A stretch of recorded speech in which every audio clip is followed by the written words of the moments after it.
بسم الله الرحمن الرحيم والصلاة والسلام على أشرف المرسلين. Salam alaikum, bonjour tout le monde. Dans cette vidéo, je vais terminer la suite du chapitre 3 pour les circuits logiques combinatoires. On va terminer avec les circuits arithmétiques. Nous avons le demi-additionneur. Donc, le demi-additionneur, c'est un circuit combinatoire qui permet de réaliser la somme arithmétique de deux nombres A et B, chacun sur un bit. Donc, on aura à la sortie, on va avoir la somme S et la retenue R query. Donc, j'ai A et B, demi-additionneur, la sortie c'est S ou la somme ou R, le retenu. Voici la table de vérité d'un demi-additionneur. Donc, j'ai A, B, S, R, 0, 0, S égale à 0, le retenu 0. 0, 1, la sortie égale à 1, le retenu 0. 1, 0, c'est 1, le retenu 0. 1, 1, c'est 0 avec le retenu égal à 1. Donc, d'après la table de vérité, on peut avoir que le retenu R égale à A fois B.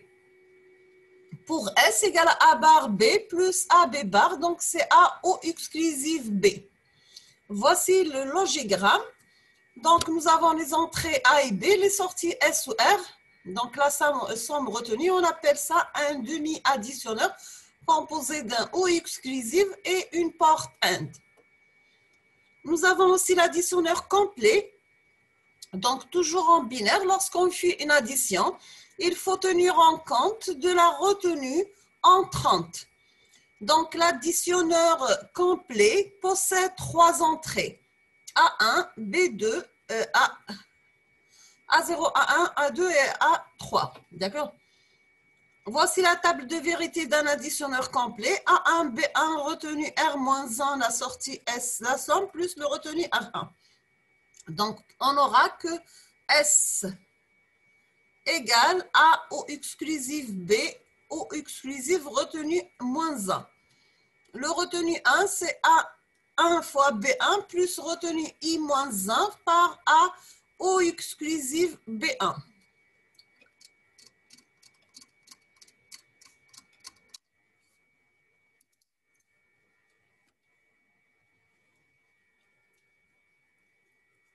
Maintenant, on va voir le schéma de l'additionneur complet logigramme. Donc, on aura un demi de A et G. Ici, nous avons un demi de A et G, le SI, le RI.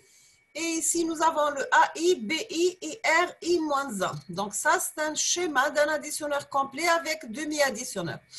Donc, on aura RI-1, ce sera l'entrée à un demi-additionneur. AI, BI, l'entrée à un demi-additionneur.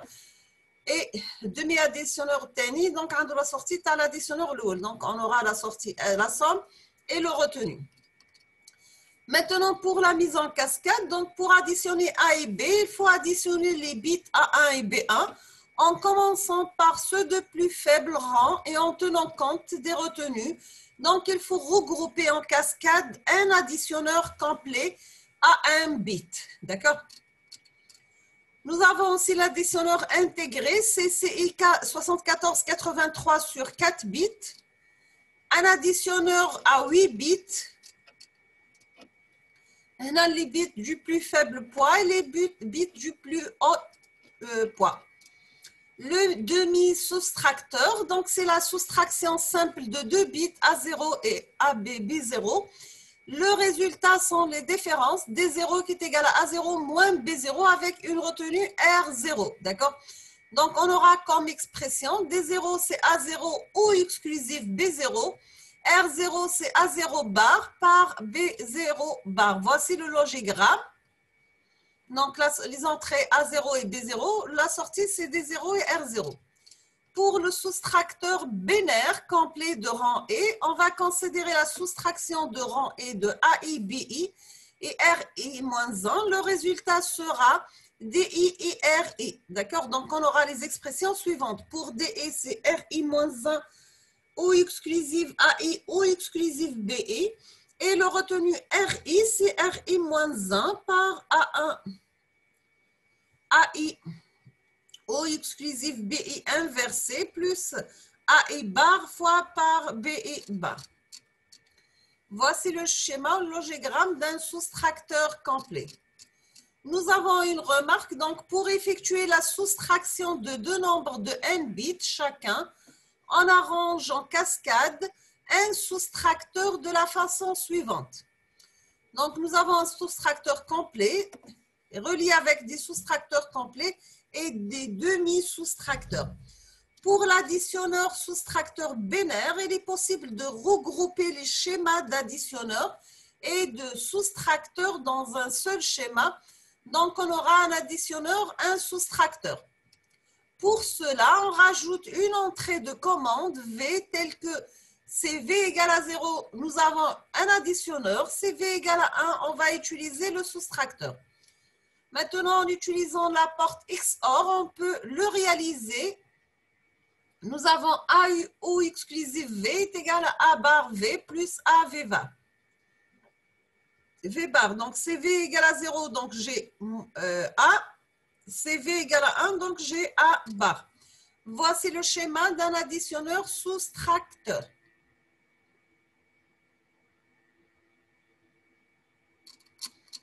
On passe.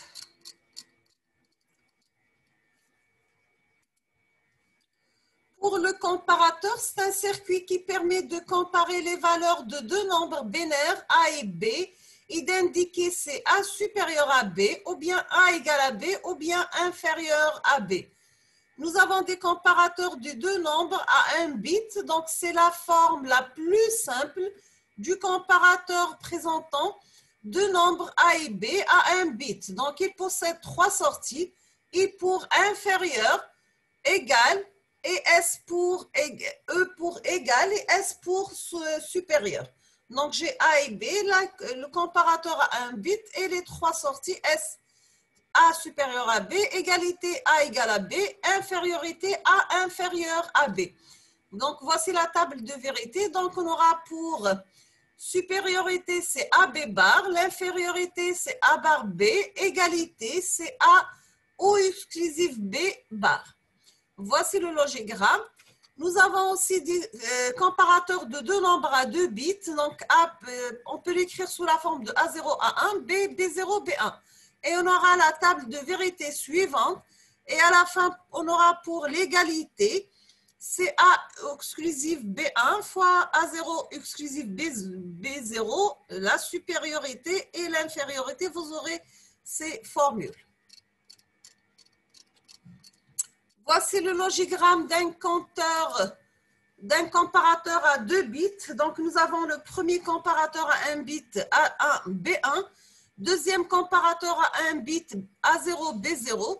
On aura A égale à B, A supérieur à B et A inférieur à B. Donc, nous avons une remarque. En général, pour comparer deux nombres à n bits, il faut utiliser n comparateurs à un seul bit. Nous avons sous forme de circuit intégré le comparateur CI 7485.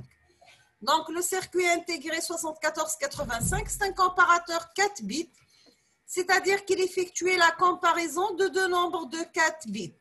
Il dispose de 3 entrées notées A égale à B, A supérieur à B et A inférieur à B, qui autorise la mise en cascade de plusieurs circuits comparateurs du même type.